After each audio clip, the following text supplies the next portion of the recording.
Next, we look at types of sentence.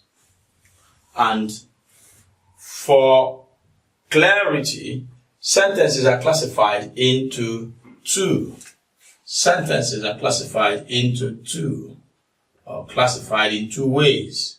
Okay, in two ways. Sentences are classified in two ways. One is what we call the functional classification, and the second is structural classification.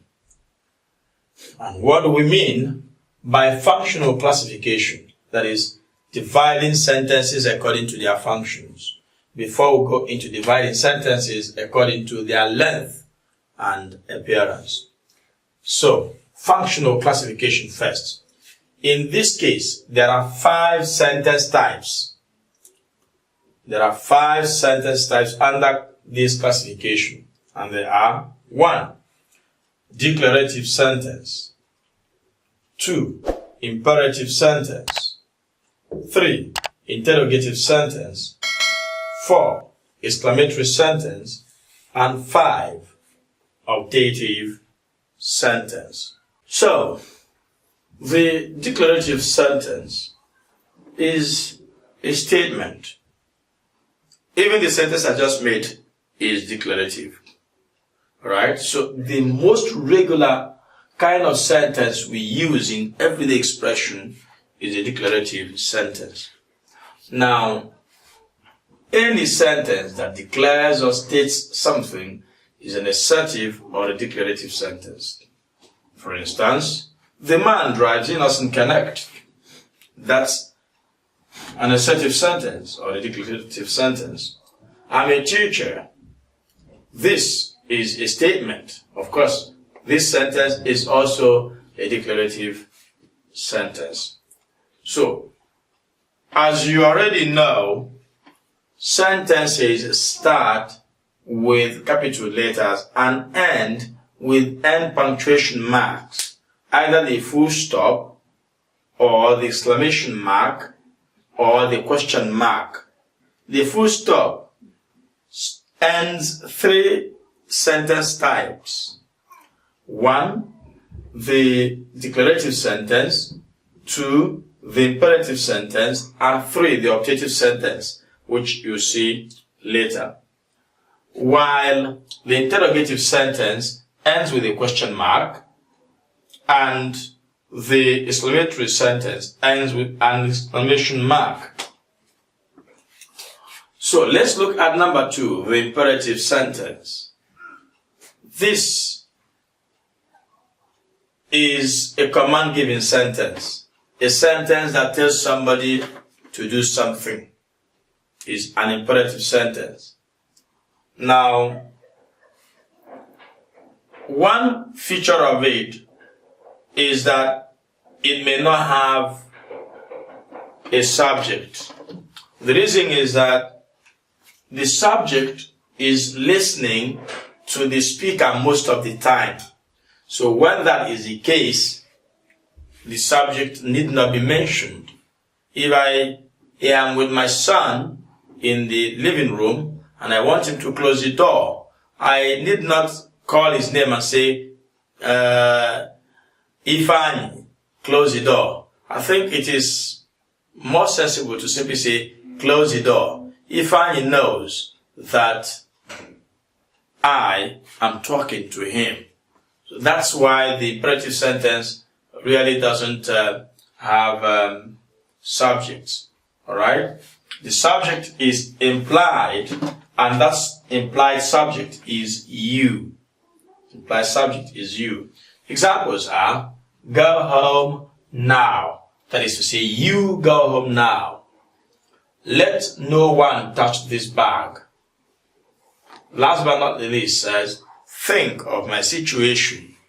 Think of my situation. These are imperative sentences. Next is interrogative sentence. The interrogative sentence is a question. Sentences that ask questions are called interrogative sentences, and they end in question mark. Who goes there? is an interrogative sentence. Why are you here? Can I join you? One thing to be noted here is that the interrogative sentence may separate or may put its subject between the auxiliary verb and the main verb. Here is the auxiliary verb. Here is actually the subject of the sentence.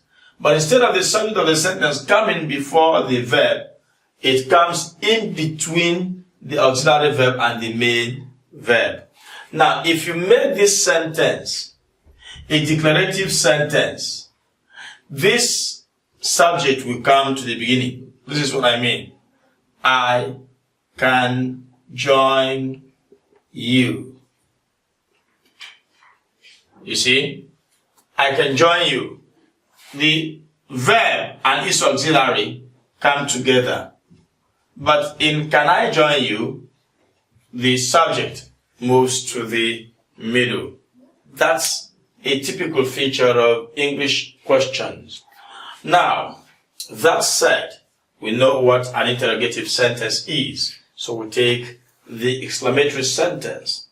This type of sentence expresses shock, surprise, pity, and I've added gratitude. Right? When we express gratitude, we do it in an exclamatory manner, especially when a gift comes to us surprisingly. That's so when we say thank you, that is gratitude, and it comes as an exclamation. Wow, what a goal! Of course, I've seen quite a good number of interesting goals at the World Cup. So, what a goal! As an exclamatory sentence. Now, we take the last type of sentence under this classification, and that is the optative sentence. So, the optative sentence expresses wishes or desires. Of course, most times, desires that can't be accomplished or wishes that are mere wishes. They are not realizable. Such sentences come under the optative function. I wish you were in my shoes. Well, he is not and will never be in my shoes. So it's a wish that might never materialize. And you see, some of the features. In this case is good because you will take where. But look at this. If my father were alive, this should have been was, right? But because the optative sentence expresses unrealistic wishes and desires, we don't use the appropriate verb was. In this kind of case, we have used were. So that's how it is used. Not if I was your man, but if I were your man.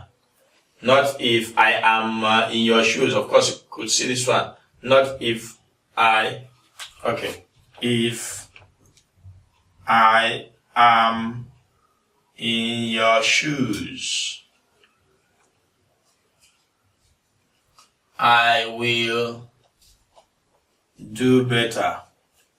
This is wrong because you're talking of an already existing situation which you are not a part of, right? So if I were in your shoes, I would do better. That is English. If I were in your shoes, I would do better. Not to use am and will as if this is something that can be achieved. That's what you should know. In case of an examination situation, if this kind of sentence is given to you and the am here is removed and the will here is removed, take note of the fact that you need were here and you need would here. I've taught this lesson under the conditionals and the subjunctive mood. So you listen to my lessons watch my videos on the subjunctive mood and the conditionals to get details of sentences like this. Now, this one said, if we had wings, we would fly. That's what we are saying. Not if we have, because we are not birds. We are humans. We have hands, which replaces wings in the avian kingdom. All right. So maybe someday we will tell God to extend our hands, give it feathers, so we could fly. For now, if we had wings, we would fly. Means we don't have wings, so we can't fly. All right. We will stop this lesson at this juncture. Our class on sentences will continue, but we shall be looking at the structural sentence classification in the next video. Don't forget to subscribe and to share with your friends. Thank you so much.